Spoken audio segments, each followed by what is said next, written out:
as you can see, what we've been working on today is getting the engine back in for the final time. So it's kind of dangling in at the minute. I've knocked up a plate for the front mount, so it's 6mm, roughly 1/4 inch steel plate there, and it is just going to be cut to the correct angle now that I've got the engine seated, and then welded to these tabs here, which will then have gussets put in place to hold them in. We'll see whether or not I can actually get that to sit down. I think it's probably going to have to stay up there, sadly, because I was looking forward to having it sitting nicely down there. So a little bit of a rethink with the alternator mount, but in terms of where we've got it sitting, obviously we can use the original flathead mounts. Got a finger roughly underneath there. We've got clearance all around the steering box. Should hopefully be able to get a pipe out of that ram's horn header there, with a little bit of funky work down there. Coming down underneath with the custom sump, you can see we've got clearance for the drag link there, and the steering and the steering arms all clear, and we mount in the standard position, give or take, up the back. See, the bottom part of the bell housing is not currently on. It looks to me like we've got clearance all round. Firewall side, which is obviously the other important bit. Distributor is not rammed right up against here. Granted, there's not a huge amount of clearance, but there is enough. There's enough to have a throttle arm there. I'll move the distributor from my the coil, I should say, from my intended original position there to probably the original Y block position up the top there.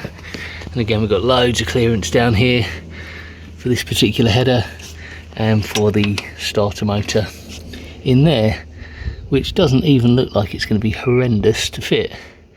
What I do have to remember before I try and start it up at any point is I need to plug that oil gallery there. But with the shortened little kit car oil filter, there's plenty of clearance there. So I'm just going to do some final levelling on here with a block to make sure it's absolutely level. It's like slightly tilted to the passenger side at the minute, and then take this mount off, cut it, weld it, and then reseat it all. Well, there we go, finally mounted in.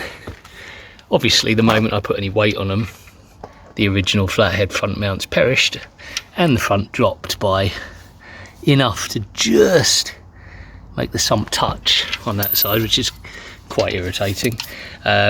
This one tore not quite as much, so I'll replace both of those, and then I have done a first pass weld along here, wrap the edges and up underneath there, just to hold it all in place. Likewise down on here, and I'll gusset these, the plate that goes up there, once these are all in place. But again, now it's actually sitting in its final position. We have clearance for the shift levers.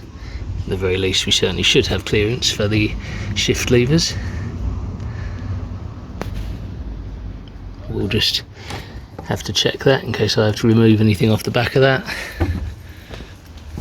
And we've got ample clearance for the distributor and the throttle, which is not going to be on this side, it's going to be on this side here because of the way the carb mounts.